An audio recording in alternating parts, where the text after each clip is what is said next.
शांति। आज 20 अक्टूबर 2020 के बाप दादा के मधुर महावाक्य सुनेंगे। बाबा कहते तुम बच्चों का सब कुछ है गुप्त, तुम्हारा पुरुषार्थ गुप्त है, तुम्हारी सेवा गुप्त है, तुम्हारे शस्त्र गुप्त हैं और तुम्हारी प्राप्ति भी गुप्त है। और इस समय बाबा तुम बच्चों को बनाते हैं इनकॉग्निटो मिलिट्री। वह मिलिट्री भी गुप्त हो गई, किसी को मालूम नहीं कि हम कैसी युद्ध किन शस्त्रों से करते हैं और कैसी हम विजय पाते हैं। तो हर चीज़ गुप्त होने के कारण गुप्त का बहुत महत्व है। भक्ति मार्ग में दान भी महत्व वाला गुप्त को माना जाता है कि एक हाथ से दिया गया और दूसरे को मालूम ना पड़े तो उसका फल अधिक मिलता है। तो इस समय बाबा कहते तुम बच्चे गुप्त रीति तीव्र पुरुषार्थ करो और ऊंच पद के अधिकारी बनो। और जो लोगों की नैया डूबी हुई है उसको पार लगाने वाले खिवैया बन जाओ। परंतु वो बन तब सकेंगे जब पवित्रता की ताकत होगी। पवित्रता के आधार से ही दूसरों का बेड़ा पार लगा सकते हैं और सतयुगी दुनिया में भी वह पवित्रता तभी कायम रहेगी। तो इसलिए बाबा ने का अटेंशन रख कर के मन वचन कर्म पवित्र बनो। सुनेंगे बाबा के शब्दों में बाबा के महावाक्यों को। मीठे बच्चे तुम हो स्पिरिचुअल रूहानी इनकॉग्निटो सल्वेशन आर्मी। तुम्हें सारी दुनिया को सल्वेज करना है, डूबे हुए बेड़े को पार लगाना है। प्रश्न है, संगम पर बाप कौन सी यूनिवर्सिटी खोलते हैं जो सारे कल्प में नहीं होती? राजाई प्राप्त करने के लिए पढ़ने की गॉड फादरली यूनिवर्सिटी व कॉलेज संगम पर बाप ही खोलते हैं। ऐसी यूनिवर्सिटी सारे कल्प में नहीं होती। इस यूनिवर्सिटी में पढ़ाई पढ़कर तुम डबल सिरताज राजाओं का राजा बनते हो। ओम शांति। मीठे मीठे रूहानी बच्चों से पहले पहले बाबा पूछते हैं, यहाँ आकर जब बैठते हो तो अपने को आत्मा समझ बाबा को याद करते हो? यहाँ बैठते हो तो आत्मा समझ के बाबा को याद करते हो? क्या जवाब देंगे बाबा को? हाँ बाबा, करते हैं। क्योंकि यहाँ तुमको कोई धंधा धोरी मित्र संबंधी आदि भी नहीं है। तुम ये विचार करके आते हो कि हम बेहद के बाप से मिलने जाते हैं। कौन कहता है? आत्मा शरीर द्वारा बोलती है। पारलौकिक बाप ने यह शरीर उधार लिया है, इनसे समझाते हैं। ये एक ही बार होता है जो बेहद का बाप आकर सिखलाते हैं। अपने को आत्मा समझ बाप को याद करने से तुम्हारा बेड़ा पार हो जाएगा। हरेक का बेड़ा अब डूबा हुआ है। जो जितना पुरुषार्थ करेंगे उतना बेड़ा पार होगा। गाते भी हैं, हे भगवान हे माझी, मेरी नैया को पार लगाओ। वास्तव में हरेक को अपने पुरुषार्थ से ही पार जाना है। जैसे तैरना सिखलाते हैं, फिर सीख जाते हैं तो आपे ही तैरते हैं। तो वह सब है जिस्मानी बातें। यहाँ पर भी बाबा कहते जो तैरना सीख जाते हैं, परिस्थितियों में भी रह कर के खुश रहना सीख जाते हैं, वह फिर औरों को भी सिखा पाते हैं। यह है रूहानी बातें। तुम जानते हो आत्मा भी कीचड़ के दुबन में फंस गई है। इस पर हिरन का भी मिसाल देते हैं कि वह पानी समझ लेते हैं। दूर सड़क पर अगर रेत है, परंतु हिरन को लगता है कि वो पानी है और पानी पीने के लिए वो भागता है। वैसे लोग सुख पाने के लिए साधनों को इकट्ठा करते, साधनों की तरफ आकर्षित होते हैं, परंतु जब साधन ले लेते हैं या संबंध नए जोड़ लेते हैं जिनसे सुख की कामना कर रहे थे, परंतु उस जगह पहुंचकर फिर उन्हें रेत दिखाई देती है, मानो वहां भी दुख महसूस होता है। तो बाबा कहते वो पानी समझ भागते हैं, परंतु वह होता है कीचड़, तो उसमें फंस जाते हैं। कभी कभी स्टीमर्स, मोटरें आदि भी कीचड़ में फंस जाती हैं, फिर उनको सेल्वेज करते हैं। वह सब हैं सेल्वेशन आर्मी, और तुम हो रूहानी सेल्वेशन आर्मी।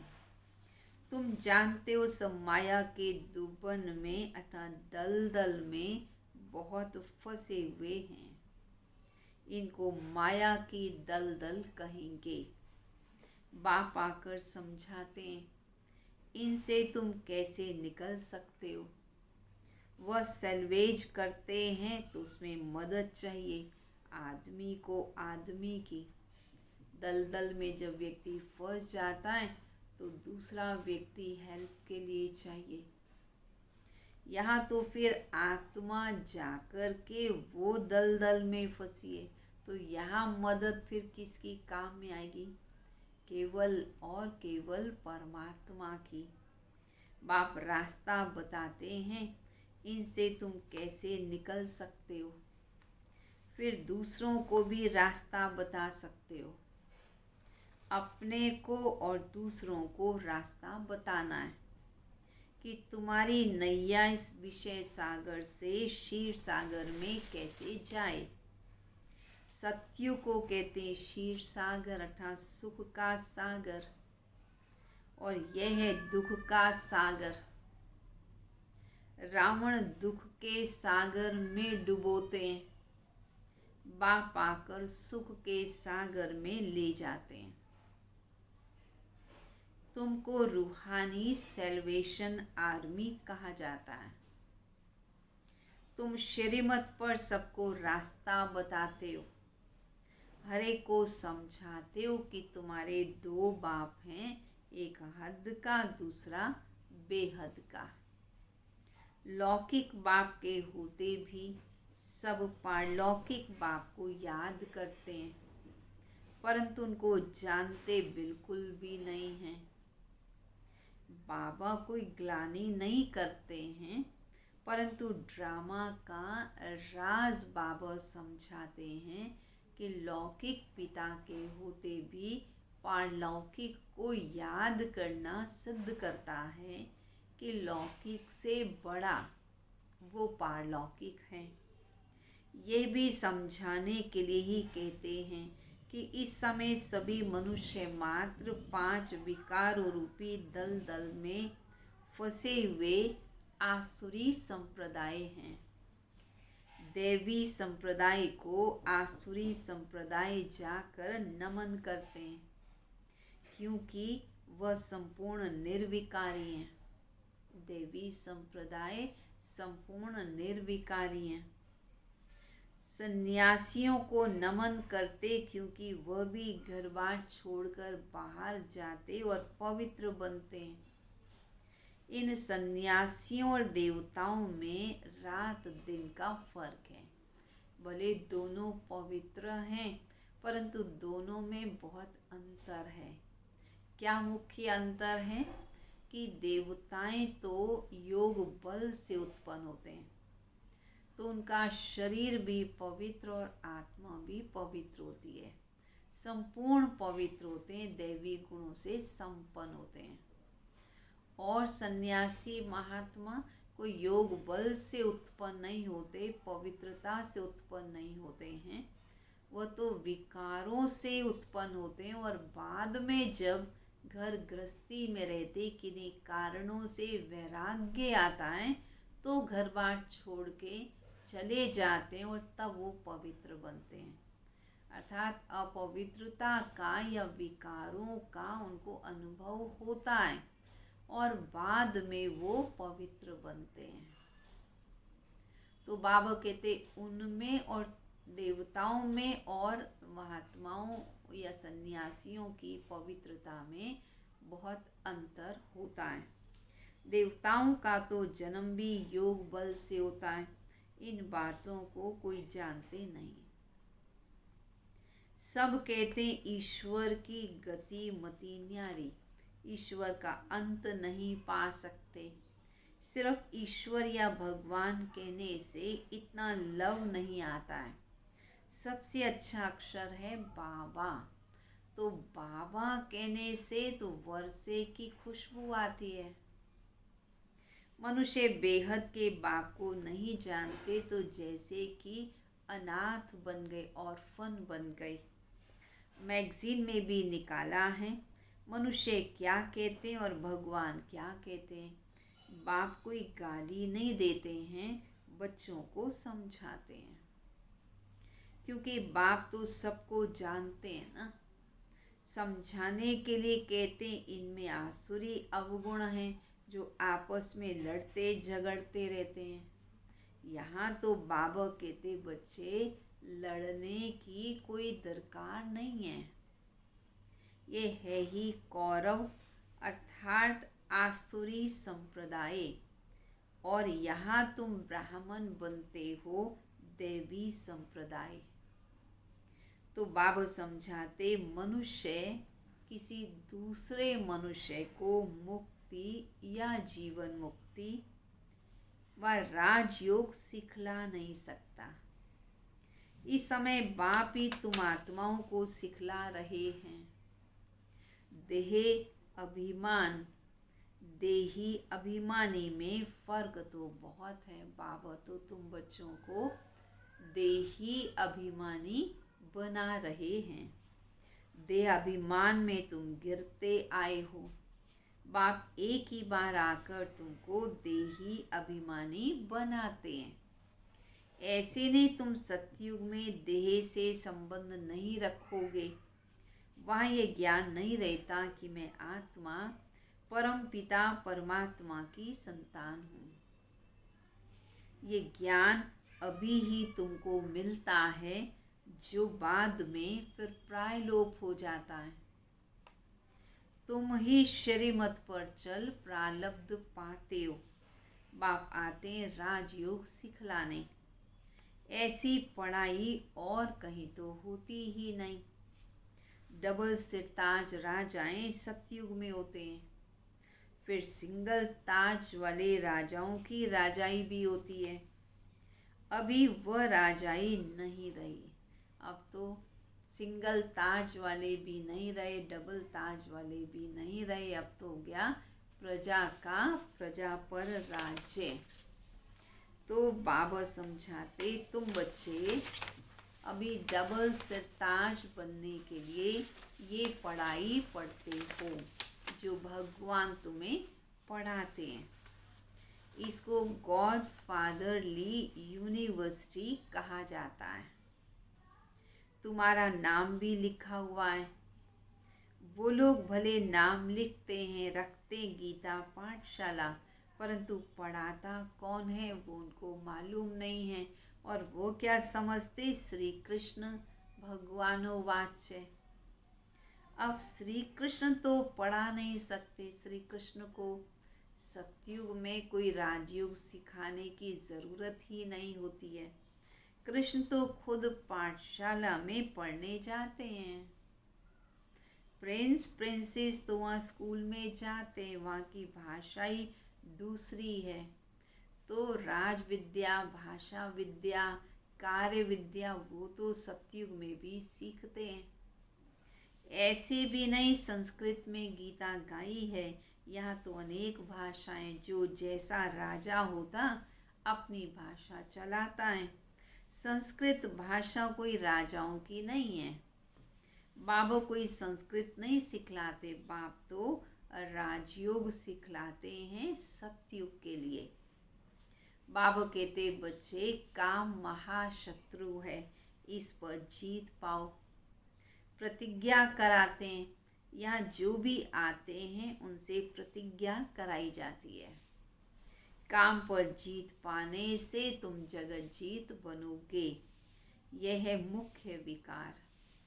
ये हिंसा, काम विकार की हिंसा तो द्वापर युग से चली आती है, जिसे वाम मार्ग शुरू हुआ, उल्टे मार्ग में आ गए, पतित बन गए।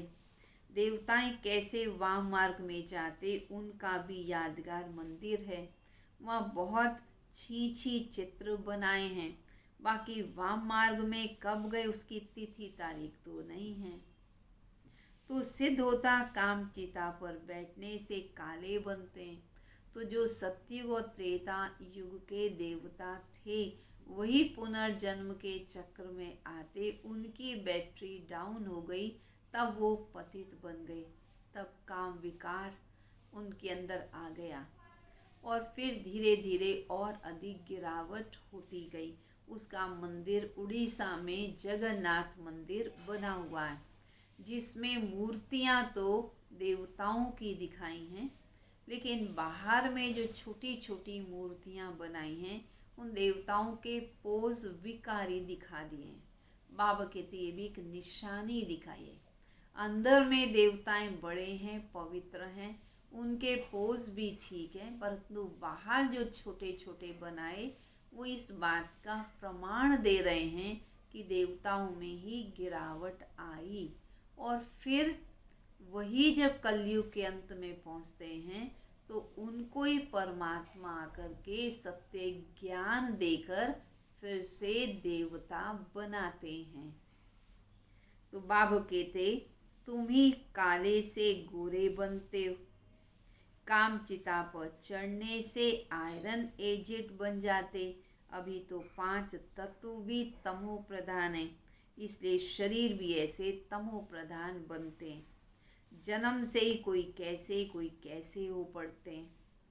वहाँ तो एकदम सुंदर शरीर होते हैं, अभी तो तमो प्रधान होने के कारण शरीर भी ऐसे हैं।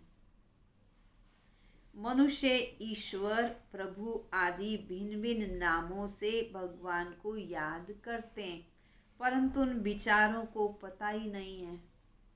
आत्मा अपने बाप को याद करती है, कहती है, हे बाबा आकर शांति दो। यहाँ तो कर्मेंद्रियों से पाठ बजा रहे हैं, तो फिर शांति कैसे मिलेगी? जब आत्मा इन कर्मेंद्रियों से डिटैच हो, शरीर से डिटैच हो, तो आत्मा एकदम शांत हो जाती है। विश्व में शांति थी कब? जबकि लक्ष्मी नारायण का राज्य था, परंतु लाखों वर्ष कल्प की आयु कह दी तो मनुष्य बिचारे कैसे समझेंगे। जब देवताओं का राज्य था तो एक राज्य एक धर्म था, और कोई खंड में ऐसे नहीं कहते कि एक धर्म एक राज्य हो, या आत्मा मांगती है एक राज्य हो। तुम्हारी आत्मा जानती है अब हम एक राज्य स्थापन कर रहे हैं, वहाँ सारे विश्व के मालिक हम ही रहेंगे। बाप हमको सब कुछ दे देते हैं। संगम पर बाबा बच्चों को सब कुछ दे देते हैं। कोई भी हमसे राजाई छीन नहीं सकते। हम सारे विश्व के मालिक बन जाते। विश्व में कोई सूक्ष्म वतन, मूल वतन नहीं आता। ये सृष्टि का चक्र तो यहाँ ही फिरता रहता है। इसको बाप जो रचिता है वही जानते हैं। ऐसे नहीं कि रचना रचते हैं। बाप तो आते हैं संगम पर पुरानी दुनिया से नई दुनिया बनाने। दूर देश से बाबा आए हुए हैं। तुम जानते हो नई दुनिया हमारे लिए बन रही है। बाबा आत्माओं का श्रृंगार कर रहे हैं। उनके साथ फिर शरीरों का भी श्रृंगार हो जाएगा। आत्मा पवित्र बन जाएगी तो शरीर भी स्वतः ही सुंदर मिलेगा। आत्मा पवित्र होने से शरीर भी सतो प्रधान मिलेंगे। सतो प्रधान तत्वों से शरीर बनेंगे तो जरूर सुंदर ही होंगे। इनका सतो प्रधान शरीर है देवताओं का, इसलिए नेचुरल ब्यूटी रहती है। गाया भी जाता, रिलीजन इज माइट, धर्म में शक्ति है। अब शक्ति कहाँ से आई? एक ही देवी देवताओं का धर्म है जिससे शक्ति मिलती है, माइट मिलती है। ये देवताएं ही सारे विश्व के मालिक बनते हैं और कोई विश्व के मालिक नहीं बनते। तुमको कितनी माइट मिलती है? लिखा हुआ भी है, आदि सनातन देवी देवता धर्म की स्थापना शिव बाबा ब्रह्मा द्वारा करते हैं। ये बातें दुनिया में कोई जानते नहीं है। बाबा कहते मैं ब्राह्मण कुल स्थापन करता हूँ, फिर उनको सूर्यवंशी डिनायस्टी में ले जाता हूँ। जो अच्छी रीति पढ़ते हैं वो 500 सूर्यवंशी में आते हैं। है सारी ज्ञान की बात। उन्होंने फिर स्थूल बाण, हथियार आदि दिखाए हैं। बाण चलाना भी सीखते हैं। छोटे बच्चे को भी बंदूक चलाना सिखाते हैं। तुम्हारा फिर है योग के बाण। बाबा कहते माम एकम याद करोगे तो तुम्हारे विकर्म विनाश होंगे। हिंसा की कोई बात नहीं है। तुम्हारी पढ़ाई भी गुप्त है। तुम हो स्पिरिचुअल रूहानी सेल्वेशन आर्मी। ये कोई को मालूम नहीं कि रूहानी आर्मी कैसी होती है। दुनिया में किसी को भी मालूम नहीं है। तुम हो इनकॉग्निटो स्पिरिचुअल रूहानी सेल्वेशन आर्मी। सारी दुनिया को तुम सेल्वेज करते हो। सबका बेड़ा डूबा हुआ है, बाकी सोने की लंका कोई है नहीं। ऐसे नहीं सोनी द्वारिका नीचे चली गई और वो फिर निकल आएगी। नहीं, द्वारिका में भी इनका राज्य था, परंतु सतयुग में था। सतयुगी राजाओं की ड्रेस ही अलग होती है। त्रेता युग के राजाओं की ड्रेस अलग होती है। भिन्न भिन्न ड्रेसेस, भिन्न भिन्न रस्म रिवाज होती हैं। हर एक राजा की रस्म रिवाज अपनी अपनी। सतयुग का तो नाम लेते ही दिल एकदम खुश हो जाती है। खुश हो जाते हैं ना सभी। सतयुग का नाम सुनते ही मुख मीठा हो जाता है। कहते हैं स्वर्ग पैराडाइज, वैकुंठ, सुख धाम, परंतु मनुष्य कुछ जानते ही नहीं। मुख्य तो है ये दिलवाड़ा मंदिर, हूबहू तुम्हारा यादगार है। मॉडल्स तो हमेशा छोटे बनाते हैं, यह बिल्कुल एक्यूरेट मॉडल है। शिव बाबा भी है, आदि देव भी हैं, ऊपर में वैकुंठ दिखाया है। शिव बाबा होंगे तो जरूर शिव बाबा का रथ भी होगा, आदि देव बैठा है, ये भी किसी को पता नहीं है। ये शिव बाबा का रथ है। महावीर ही राजाई प्राप्त करते हैं। आत्मा में ताकत कैसे आती है यह भी तुम अभी समझते हो। तो घड़ी घड़ी अपने को क्या करो, घड़ी घड़ी अपने को आत्मा समझो। हम आत्मा सतो प्रधान थे तो पवित्र थे, शांति धाम सुख धाम में तो जरूर पवित्र ही रहेंगे। अब बुद्धि में आता है, कितनी सहज बात है। भारत सतयुग में पवित्र था, वहाँ अपवित्र आत्मा रह ना सके। इतनी सब पतित आत्माएं ऊपर कैसे जाएंगी? जरूर पवित्र बन कर के ही जाएंगी। आग लगती है तो सभी आत्माएं चली जाएंगी, बाकी शरीर तो इसी दुनिया में ही रह जाएंगे। आत्मा चली जाएगी परम धाम में। ये सब निशानियां भी हैं। होलिका का अर्थ भी कोई समझते नहीं है। सारी दुनिया अभी स्वाहा होनी है। ये ज्ञान यज्ञ है। ज्ञान अक्षर निकाल, बाकी रुद्र यज्ञ कह देते हैं। वास्तव में यह है रुद्र ज्ञान यज्ञ। ये ब्राह्मणों द्वारा ही रचा जाता है। सच्चे सच्चे ब्राह्मण तुम हो। प्रजापिता ब्रह्मा की तो सब औलाद है ना। ब्रह्मा द्वारा ही मनुष्य सृष्टि रची जाती है। ब्रह्मा को ग्रेट ग्रेट ग्रैंडफादर कहा जाता है। इनका सिजरा होता है, जैसे अलग अलग बिरादरी का सिजरा होता है ना। तो तुम्हारी बुद्धि में भी है कि आत्माओं में है, मूल वतन में है आत्माओं का सिजरा। कायदे मुजीब बनाया है। शिव बाबा, फिर ब्रह्मा विष्णु शंकर, परमधाम में कैसी बिंदियां दिखाई हैं। सबसे ऊपर शिव बाबा की एक बिंदी, फिर 3 बिंदियां ब्रह्मा विष्णु शंकर की, फिर 2 बिंदियां लक्ष्मी नारायण की, फिर धर्म पिताओं की, फिर हर धर्म के फॉलोअर्स की अलग अलग दिखा दी हैं। तो बड़ा ही कायदे मुजीब ये मूल वतन बनाया है। फिर लक्ष्मी नारायण आदि ये सब मनुष्यों के सिजरे हैं। समझा?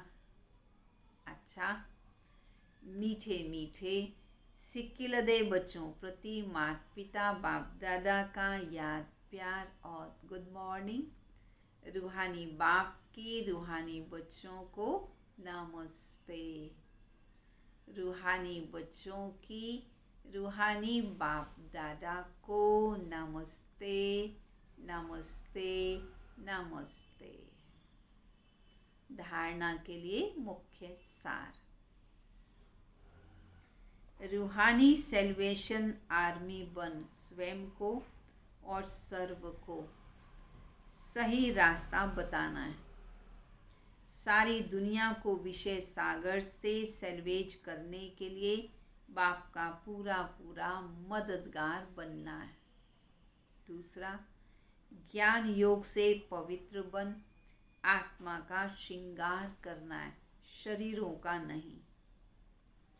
आत्मा के पवित्र बनने से शरीर का श्रृंगार स्वतः ही हो जाएगा। वरदान। मन बुद्धि को मन मत से फ्री कर। सूक्ष्म वतन का अनुभव करने वाले डबल लाइट भाव। सिर्फ संकल्प शक्ति अर्थात मन और बुद्धि को सदा मनमत से खाली रखो, तो यहाँ रहते भी वतन की सभी सीनरियाँ ऐसे स्पष्ट अनुभव करेंगे जैसे दुनिया की कोई भी सीन स्पष्ट दिखाई देती है। इस अनुभूति के लिए कोई भी बोझ अपने ऊपर नहीं रखो। सब बोझ बाप को देकर डबल लाइट बनो। मन बुद्धि से सदा शुद्ध संकल्प का भोजन करो। कभी भी व्यर्थ संकल्प व विकल्प का अशुद्ध भोजन न करो, तो बोझ से हल्के होकर ऊंची स्थिति का अनुभव कर सकेंगे। स्लोगन। व्यर्थ को फुल स्टॉप दो और शुभ भावना का स्टॉक फुल करो। व्यर्थ को फुल स्टॉप, ब्रेक लगाओ और शुभ भावना का स्टॉक फुल करो, तो हम दूसरों को शुभ भावना दे सकेंगे। शुभ भावना देने से ही सफलता प्राप्त होती है। ओम शांति। चलेंगे सभी प्यारे बाबा की याद में।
Sitting